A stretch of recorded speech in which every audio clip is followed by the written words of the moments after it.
5, 4, 3, 2. Hey, welcome back to SplunkTalk. I'm Birch, and he's Hal Rotenberg. and we're here today, full of giggles, full of Halloween candy, to catch you up on everything that happened at Conf, and by everything I mean just a couple of minutes. Yeah. As well as all the fun Splunk stuff that we want you to know between now and when our next episode comes out, which is going to still be for quite a bit. So think of this like your holdover. Indeed. Indeed. So, Birch, we had a big week last week in Vegas. Were there some? What were some of the numbers? I think we had like 12,000 attendees, 300 or 400. Every time I hear it, the number is higher. So yeah, it 15,000 attendees. 15,000 sure. now. Yeah. Yeah, it was just shy of 20,000. Yeah, I heard it was a solid mill. But there were a lot of people. It was neat to see the retrospective, that wall. A lot of people, but it didn't feel like a lot of people. Like it felt like there's a lot of people here, but it wasn't like you couldn't get through. Yeah, I think they did a good job of. I mean, there's more sessions. The show floor was bigger, so it's Vegas, so they can put a room full of they can put meals out for 12,000 people. That's not a big deal for them. So yeah, logistically, it felt fine. Yeah. I heard there was a bunch of wait lists to get into sessions, though. Yeah. What do you mean by that? No, I mean, like, if you went to the Conf website, the session scheduler ahead of time to pick a session, a lot of them came up as full. Oh, okay. So people weren't, it's like, hey, I couldn't get the one I wanted to go to. But to be honest, like, I haven't attended a conference in a long time. So it's like I'm on the show floor, I'm meeting with customers. The breakout sessions are kind of like a luxury whenever I get to go to one. Did you go to any yourself? Well, actually, before I respond to that, I am totally enamored at the fact that the sun has become perfectly positioned on my framed thing right It's here. Kind of like a halo. Like I look like an angel. A little bit, just a little bit. And like the science guy in me is like enamored with it because it's like the exact right time, the exact right angle of the sun for this time of year that we decided to record. Yeah. Well, it's one of those scenes from Indiana Jones, right? Ooh. Where it's like you had to be in the right place at the right time to shine the light on the gateway to where you put the key or whatever. Yeah, to take the jewels. Exactly. So no, I actually spent most of my free time hanging around the Ask the Experts area because I am so fond of watching the replays anyway. I felt sort of a guilt. I was like, I shouldn't enjoy myself. I should make myself available. Did you do a lot of just ad hoc consulting type of stuff? I did, but I also I spent a good amount of time also rehearsing because I had my session was on Tuesday and then as well on Thursday. And so why do you rehearse? I mean, you've done this a couple times. It's new every time. Is it? Okay. And yeah, I mean not new, but like I haven't touched it in a year. Yeah, that's fair. And I absolutely make changes each time, and I really look at the feedback that people provide to see what can I do differently, or how can I better satisfy the constructive feedback I got as well as the positive feedback. Maintain that. So, yeah. No, that's good. Yeah. I didn't mean don't rehearse. I'm just surprised that you frequent speaker that you are, high rated speaker that you needed to rehearse. I rehearse, and I also go to the room 30 minutes early, and I stretch, and I do vocal warm-ups. Do you really? And yep, I do. And then I hang out in the back of the room and just try to get in tune with the energy of the room. My prep is different. So I've done a DevOps panel talk. This was the third time that I've done it. I thought you were going to say my prep is different. Yeah. Just leave it. Yeah. Coffee and beer, go. Yes. So for me, it's not a breakout session, right? So I don't have, 30, 40 minutes of content that I'm speaking to. Instead, what I'm doing is what we're doing right now is I'm having a conversation. Oh, yeah. But it is a dynamic one where I have 5 participants, right? So what I did was a couple months ago, I set some themes, and the night of the reception, I met with most of the panelists, and we just kind of chatted. It was very, hey, how's it going? But what are you up to? What's on your mind? Kind of high level stuff. I did go to the room ahead of time, and we did some more chatting. Just kind of getting the swing of things, but there was no. You practice the stage kiss, just the usual stuff. Yeah. Which side, are we going to do which cheek first, right? Yeah. But the prep is not the same. It's not rehearsing per se, because everything that I'm doing is improvised. Yeah, exactly. That's the correct way to pronounce the word. So the only thing that I rehearsed, and I definitely did rehearse this, was how to remember how to pronounce one of my panelists' last name, Deepak Garahopal. Screwed it up. Deepak, how do you do that? I'm so sorry. Deepak. I have a system for that, and I'm curious. Girid Haragopal, that's it. And now he's getting a shout out. Yeah. Or she. He's he. Deepak Girid Haragopal. He's the CTO of Puppet, and he's been doing this a lot. Do you have a system for doing the names that are not comfortable to you? Repetition, breaking them down into phonemes. Yeah, breaking them down into phonemes is, I think, the common thing. Not only that, but I like to break them down into phonemes that are mean something to me, but not other people. Mm-hmm. So it might be spelled differently, and it might have letters and stuff that aren't in their name at all. But I can see that. Yeah. Especially if it's spelled in a way that you wouldn't have expected. And you're like, I'm not going to remember how they spell their name. I'm going to spell it phonetically and read that. And that way my brain will retain it better. Yeah, I can see doing that. But so your talk went well? It went well. Actually, this is a really fun story. The second version of it was solid. Finished on time. Had people hung out and we talked after. It was the last talk of the conference. So okay. It was really uplifting to have such a full room for that time slot in which a lot of people are already heading to the airport or left, or just exhausted. But my first talk had an interesting ghost situation. Really? Ghost, Tell us more about it. Ghost, I say. So we're recording this one day after Halloween. Yeah. And the sun is setting. We can tell because my halo is diminishing. But halo.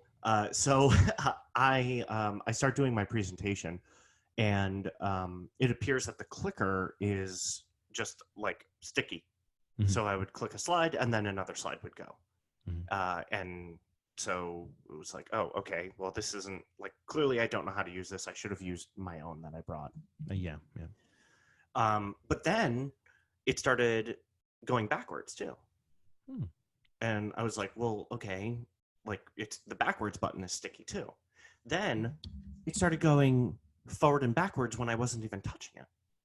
Well, that's helpful. Yeah. And to the point that at one, and the attendees were equally emotionally invested in the frustration going on. Yeah. Did you rip it out and throw it across the room? Because that's what I would have been doing. I just said, you know what? Clearly it's sticky buttons. I'm going to put it down over here, and I just won't touch it. Yeah. And even while I was down, the best was I'm pretty sure at one point I went okay, so now let's take a look at this slide and tell me what naming patterns you see. And I turn, and from the point of looking at the screen to turning around, it was already a different slide. And just the whole room, we all just started laughing. Yeah. It wasn't slide timing or anything like that?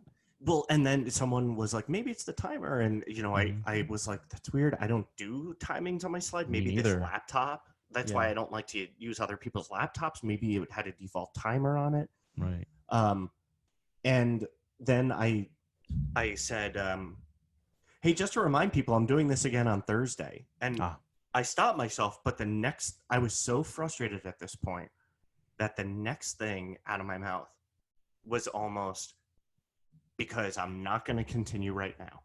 Like, I was coming up to the point where I was unable to execute. Wow. It was breaking it. How much, how far into the presentation were you? I mean, I would be showing a slide and trying to talk about a topic, and it would go at sometimes 3 or 4 away. Wow. And so I was like, not only and they can't retain that. You're messing with the audience's head. Right. And I can't make a coherent story when the topics are asynchronous like that. It's already a lot of individual topics, not a narrative. Yeah. So it's hard to do. No, I can. Yeah. I almost just decided, let me call it quits so y'all can go to another session instead. Wow. Before it's too far in. Yeah. And so I held up the thing and I said to the tech, there's something wrong with this. Mm-hmm. And I just tried my best to go through it. He came up, he unplugged it, and then everything was working. Mm. Okay, so thesis in everyone's mind without overthinking it, something must have been wrong with that device, right? Mm-hmm. Session ends, and he comes up to me and he goes, so it turns out we were on the same frequency as another room. Oh, no. So there is someone else telling this exact same story right now. Wow. Yeah. Man, that's rough. That's why it was so there was no pattern to the madness because there was you were fighting with that other person. We were having slide wars. Oh man, and you didn't even know it. Now if you knew it, that would have been kind of clever. It's like would have been room A and room B. Yeah. You have to share one frequency, but you know it. Lido 304.1 is so much better than 304.2. I'm already 18 slides in, and he's only in 15. So I actually went to the speaker resource room and gave him a heads up because I was like, I mean, imagine if that happened to a guest speaker, a customer, that's you put in so much work. Switch of topics here. Yeah, please. Keynote impressions, quick takes. What were some of your thoughts? I feel neutral because I knew a lot of the information going in. Mm-hmm. So it's almost like seeing the art made, seeing the painting made instead of just seeing it at the end and being impressed. Yeah. So we need to definitely honestly have somebody else's opinions to reflect on that properly. So that makes sense. Did you have a highlight, either from keynotes or from anything else, product wise, announcements, that kind of thing? I think my favorite, first off, I don't want to diminish the incredible work gone into the keynotes between both the conf team and Misty and her team and Leslie. No, Leslie for the conf team, Misty for the keynote work. Okay, gotcha. But I do know why you corrected me there because we used to have a Misty running. Other Misty, right. Yeah. But I don't want to take away from any of their work. It was incredible. And the production value of all of them were incredible. You can watch them all online, conf.splunk.com. They're right up there, full video and everything. So all of that, all the speakers were engaging. I didn't find myself distracted. My favorite part was the video that essentially was near the beginning of the second day when it was when they positioned Splunk as a t-shirt company. Yeah, that was a good one.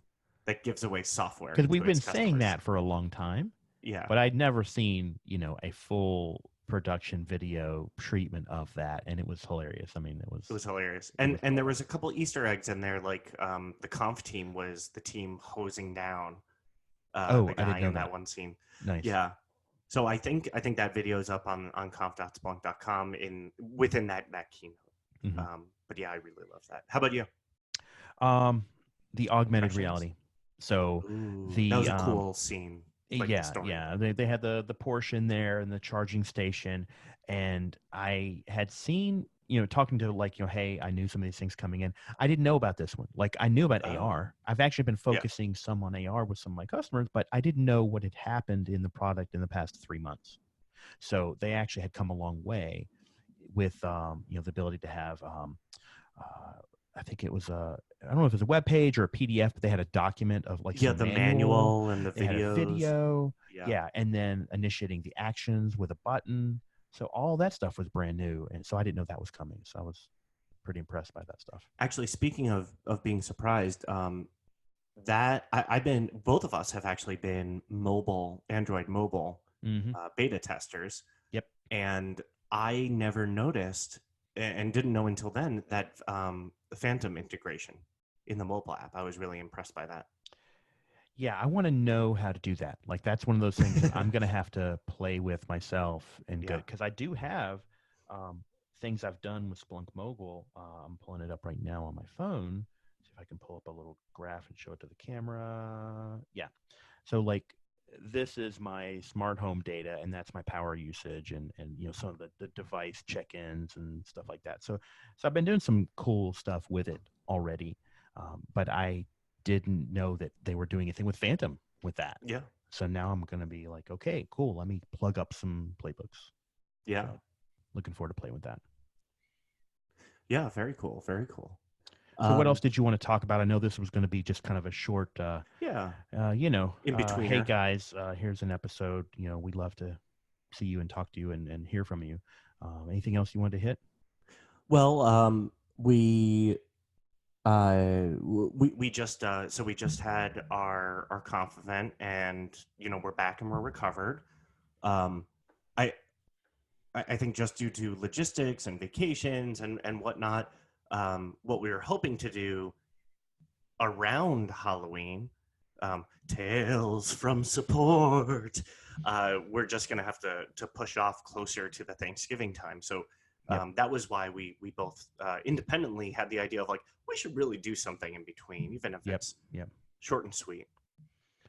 So if that's it, then let's just remind people to write reviews, like, share. There's Tell both your in the Apple dogs. Podcast, Tell Your Dogs, Google Store, Pocket Cast, everywhere that you can find podcasts. We are already there. We are the only podcast with a Halo that I Have know you of. validated this? Oh, yeah, Uh, that I know of. Oh, sure, yeah, that I that's know an easy of. one. Yeah. Yeah. All right. Cool. Well, thanks everyone. Have a wonderful rest of the month, and we'll talk to you closer to Turkey Day here in All the right. States.